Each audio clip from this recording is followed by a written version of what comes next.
Renungan Pagi, Yesus Nama di Atas Segala Nama oleh Ellen G. White, 20 Maret 2024. Mari kita berdoa. Bapa kami yang di sorga, Allah pencipta langit dan bumi, laut dan segala isinya, Allah yang maha besar, maha kuasa, satu-satunya Allah yang benar, yang kami sembah selalu melalui anak-Mu yang tunggal, Yesus Kristus. Terpujilah Yesus, anak Allah yang maha tinggi, yang adalah satu-satunya jalan dan kebenaran dan hidup bagi kami. Pada pagi hari ini kami bersyukur boleh bangun dan berbakti, dan sebagaimana membaca dan mendengarkan nasihat firman-Mu, kiranya ini menjadi pembaharuan bagi kami semua untuk membuka hati agar Yesus menabur benih kebenaran dalam hidup ini. Beserta kami sepanjang perbaktian ini, kehendak-Mu yang jadi. Ampun kami akan dosa dan salah, karena kami berdoa hanya dalam nama Anak Allah yang tunggal, Yesus Kristus, yang adalah Tuhan dan Juru Selamat kami. Amin. Renungan hari ini akan dibacakan oleh adik Elgira Ayorbaba. Kepada Elgira, kami persilahkan. Terima kasih. Selamat pagi. Renungan pagi kita berjudul Penabur Ilahi. Penabur itu menaburkan firman. Markus 4 ayat 14. Nabi Yesaya memberikan kesaksian yang luar biasa tentang Kristus. Sebab seorang anak telah lahir untuk kita, seorang putra telah diberikan untuk kita, lambang pemerintahan ada di atas bahunya. Dan namanya disebutkan Orang Penasihat Ajaib, Allah yang perkasa, Bapa yang kekal, Raja Damai. Kristus menegur murid-muridnya karena lambatnya pemahaman mereka. Mereka dipengaruhi oleh prinsip dan pengetahuan tradisional, sehingga kebenaran yang diucapkan oleh guru terhebat di dunia yang pernah dikenal seringkali menjadi kebenaran yang hilang bagi mereka. Kristus memimpin mereka untuk menyadari bahwa Dia telah menempatkan mereka dalam kepemilikan kebenaran yang tidak mereka duga nilainya. Setelah kebangkitannya, ketika Dia berjalan ke Emmaus bersama 2 orang murid, Dia membuka pemahaman mereka agar mereka dapat memahami kitab suci, dengan menjelaskan perjanjian lama kepada mereka agar mereka melihat dalam pengajarannya suatu makna yang bahkan tidak dilihat oleh para penulisnya sendiri. Perkataan Kristus digambarkan sebagai roti dari surga. Ketika para murid memakan firman Kristus, pemahaman mereka menjadi hidup. Ketika mereka dengan tekun mencari kebenaran seperti mencari harta terpendam, mereka memahami dengan lebih baik nilai kasih karunia dan kebenaran Kristus. Dalam memahami ajarannya, mereka melangkah dari gelapnya fajar menuju terangnya siang hari. Tidak ada karya penulis manusia yang sempurna. Kedalaman intelektualitas manusia dapat diukur.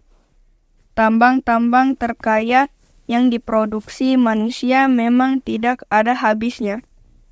Namun imajinasi yang tertinggi, terdalam, dan terluas tidak dapat menemukan Allah. Ada ketakterbatasan di luar segala sesuatu yang dapat kita pahami dengan kekuatan kita sendiri. Roh Kudus harus menyatakan Dia kepada kita. Banyak orang yang terlalu puas dengan pengungkapan kebenaran yang tampak di permukaan. Permata kebenaran yang berharga dilewatkan begitu saja karena nilainya tidak terlihat. Biarlah pelajar Alkitab melatih pikirannya saat dia mempelajari firman Allah, karena maknanya sering kali tersembunyi di bawah permukaan. Pengetahuan yang diperoleh dengan cara demikian akan menjadi seperti benih surgawi yang ditanam oleh penabur ilahi. The Sign of the Times, 22 Desember 1898. Terima kasih, Tuhan Yesus memberkati. Terima kasih atas penata layanan Elgira. Tuhan Yesus memberkati. Selamat pagi, saudaraku dalam Tuhan. Yesus adalah Sang Penabur ilahi yang menaburkan firman kebenaran. Namun, apa yang terjadi?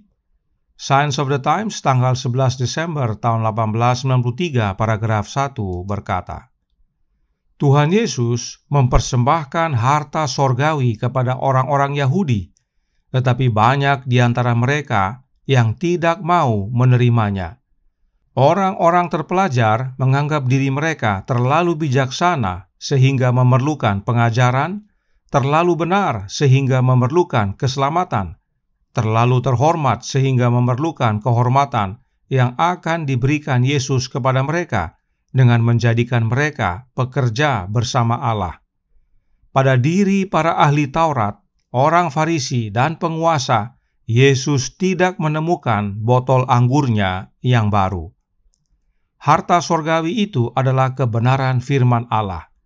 Tetapi orang-orang terpelajar di zaman Yesus menolaknya. Mereka sudah merasa cukup. Apalagi Yesus yang mengajar mereka bukanlah lulusan sekolah teologia. Lalu, kemana Yesus taburkan kebenarannya? Signs of the Times, tanggal 11 Desember tahun 1893, paragraf 2 melanjutkan.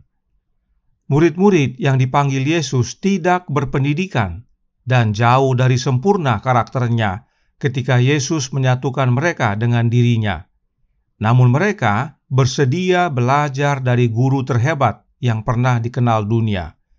Mereka adalah orang-orang yang benar-benar bertobat dan menjadi botol-botol baru di mana Yesus dapat menuangkan anggur baru dari kerajaannya.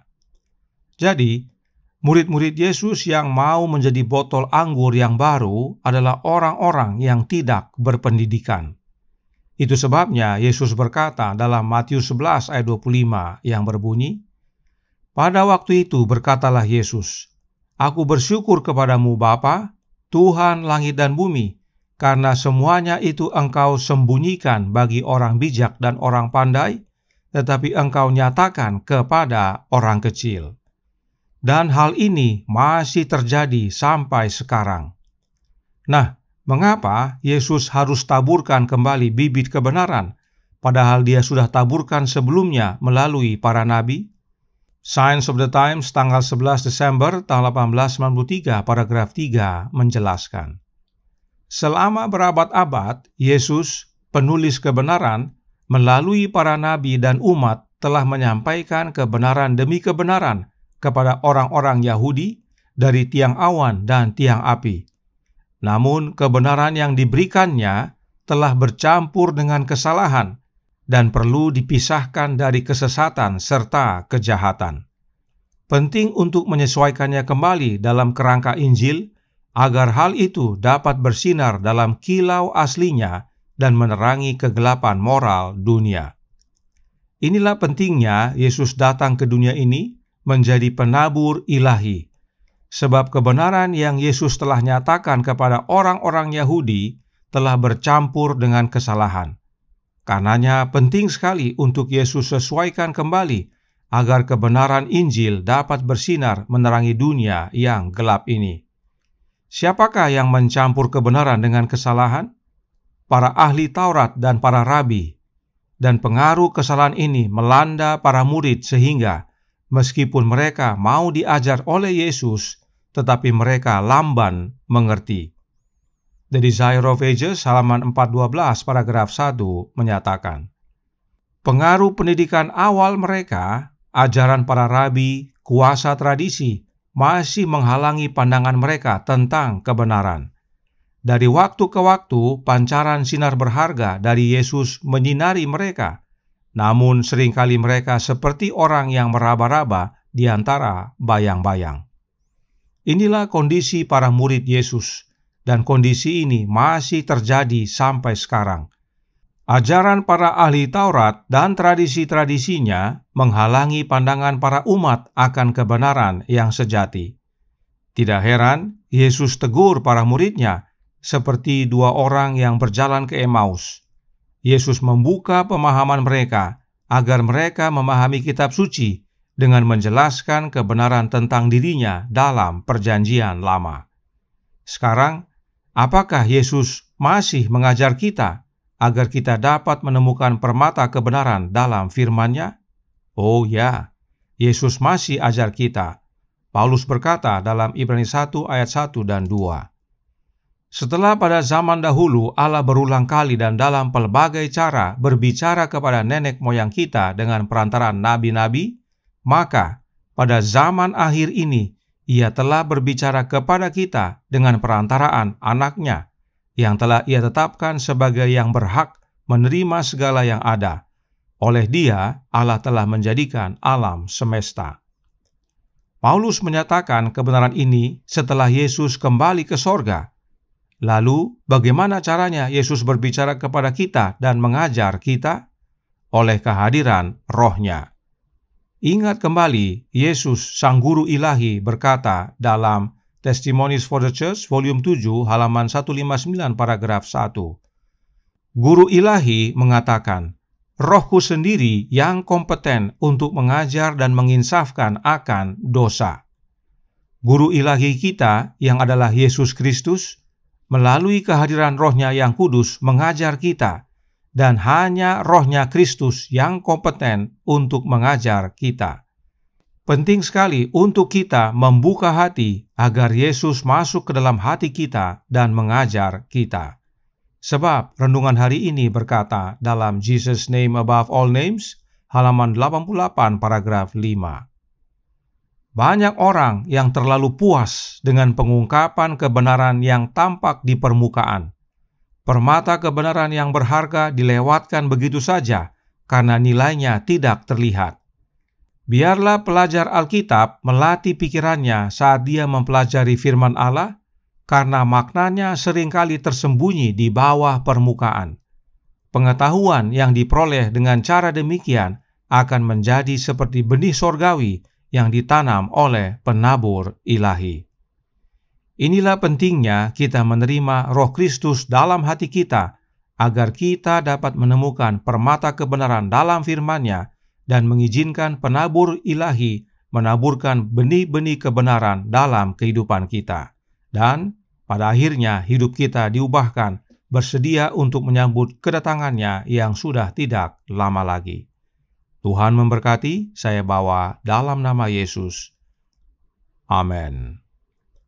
Mari kita berdoa. Bapa kami yang di sorga, Allah pencipta langit dan bumi, laut dan segala isinya, Allah yang maha besar, maha kuasa, sumber segalanya, yang kami sembah selalu melalui Anak-Mu yang tunggal, Yesus Kristus. Terima kasih atas nasihat penting pada pagi hari ini. Untuk kami mengizinkan Kristus masuk dalam hati dan mengajar kami. Sebab di zaman sekarang sama seperti di zaman Yesus, kebenaran telah dicampurkan dengan kesalahan. Karenanya, tolong kami ya Bapa, curahkan Roh Anak-Mu dalam hati ini, dan biarlah masing-masing kami mau membuka hati, agar Kristus masuk dalam hati, dan berbicara serta mengajar kami, menuntun kami ke dalam seluruh kebenaran, agar hidup kami diubahkan menjadi serupa dengan Dia, dan pada saat Yesus datang kedua kali, kami layak untuk menerima keselamatan.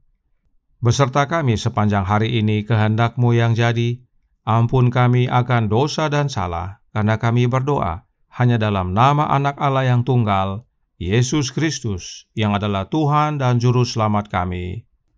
Amin.